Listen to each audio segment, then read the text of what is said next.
Christmas is not very far away. 45 days away. 45 days away.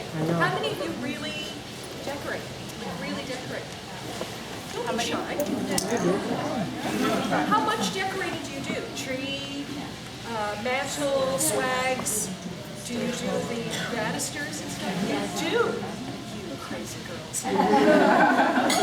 Well, I don't. But I do a fair bit, but I don't go quite that far. But this store in itself is just absolutely extraordinary in the sense that it's decorated beautifully. But the beginning part of it, the base of it, the anchorhead, is magnificent. It's been such a pleasure having a relationship with Silly Home Interiors because there's so much product, but it's so different. And it allows a designer or a client to come in and mix periods and styles, which is the basis of a really good-looking house. Now that's my take on it, and a number of decorators and designers will actually agree with me that sometimes it's interesting and absolutely it gives you the opportunity to express yourself. So it means that if you fall in love with a painting that happens to be modern, it doesn't mean that you can't do it in a rustic setting or in a French country setting. And I think that that's what really makes a home a successful looking, homey home rather than a show. So I'm going to start with this room. And I decorated from here sort of all the way to the end because in the past, whenever I go to shows and I answer questions, I would say that most people will say to me that they have a house or a room when you walk in that is long and sometimes on the narrow side. And the question always is, I really don't know how to decorate such a long space or such an enormous room. It has vaulted ceilings. I don't know what to do with this. I'm quite overwhelmed. There was a time when I have an old house, 128 years old now, and it's all rooms. And it was hard in itself because I had to find a thread to draw the eye through each of the rooms so that it made sense rather than they were very distinctively different rooms. So this is what I've done. I started with that dining table. So if I walked into somebody's house and they said, this is my dining table, this is what I'm keeping for whatever the reason. It's a little sort of a French country, very pretty. This is what, work with it, baby. And I think, okay, well, I don't want the entire house to look French country because we don't live in France, we don't live in Provence, we don't have the right light and all that sort of stuff. But okay, I've met the challenge, I'm going to do this. So, this is my living room. It turns out that most people now have a living room and they have a family room, yes? Yes, what the heck? But I love it anyway, who cares? So the family room seems to be where we all hang out. That seems to be where we sit with our families and we have this big screen TV that our husband bought. So, hey, we're the only man here. No, I'm not. No, there are no other men here. Where? No. You are the only man here. And I want to say thank you so much for coming. Not tonight, so thank you. That's so lovely. Where are the rest of them? Oh, watching TV is much better that they're not here. There's the other one. There's Tony. There's the other one. Tony. I'm back here. You're not here? No, I'm back here. Oh, you're back here. You want to come sit on the stairs? Oh, no, thanks. Okay.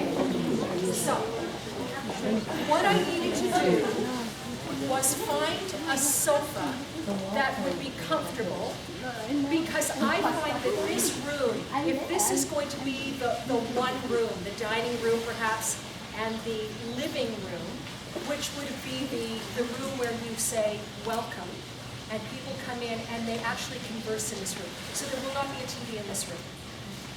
I thought I should find a sofa that is somewhat pretty, but I still need to remember that there's a man that shares my space with me. And I think we forget that quite often. So my sofa is a cream damask. What I loved about it is that it has a modern, like you can come over after, we'll walk through it together again, we'll piece it apart, but it has casters on the bottom. So I have this damask William Birch arm, which is the rolled arm, not a very big one, not a fussy one. The straight sort of almost tapered leg, and then a caster on the bottom, which makes it really great to move around, but it also gives it a really, really beautiful classic look. Not traditional, I hate that word, but classic, which means that it would go anywhere, and if I wanted to change it, and I wanted to reupholster it with a mohair velvet, it would still look really good. So then I thought to myself, well, that's comfortable, okay, and I would like to have a chair, and there should be something in the room that actually at least complements, if not matches. Something, not four pieces that all go together. But this chair, which does not have the damask, that's the color of it though. It's sort of just a kind of a cotton, more than a duck, a little bit more than duck because it's got a bit of velour in it. It's a very, again, comfortable chair, same arm. The leg is different, it tapers again, but this time it doesn't have a caster on. So that changes it ever so slightly. I could have done a sofa and a matching love seat, but I find that this is a nice configuration because it's very nice conversation. So I put this one on an angle. Whereas these two chairs, which are my masculine addition to the room, have no arms. They're very simple. They remind me of car seats. You know, like which a guy would feel sort of comfortable in. Yes, he would be that. That would be lovely. Taupe in color. A bit of actually much more velvet than a. Oh, there is another gentleman. God bless you. That's a big head for these boys. That's amazing. And the color of it is quite taupey with a tiny little bit of olive undertone. So where this all came from is, I looked at the rug, I found a beautiful little rug, and I thought, now that's kind of lovely, and there's a taupe ground, and then there's this amazing, beautiful looking sort of citrine color coming through, which is kind of quite lovely.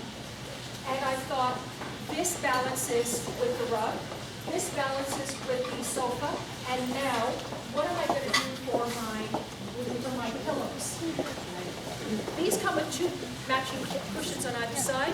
We're going to toss two of them away. And we're going to find something that's a little bit more interesting. And I went the opposite. Instead of the gray brown, it has more of the citrine background. And then this taupey gray is on top in the paisley. So I am now mixing patterns as well as fabrics and styles. This is classic. That is pretty darn well contemporary.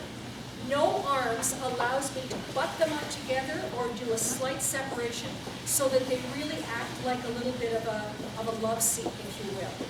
No arms means that I don't have any extra bulk, so that if I'm looking at a condo, this is still a great idea. This is not a very large space. I would say that it's probably maybe 12 feet by 12, and yet I don't feel crowded in here. If I had walls, it wouldn't be at all uncomfortable, and I feel as if this would be a very, very comfortable seating arrangement for most people. I took my beautiful paisley. It's the opposite of the paisley on the carpet. I decided that I would add another pattern, and I need some extra seating, some casual seating, if you will. And so I like these Killam sort of lovely little stools. They're very, very comfortable.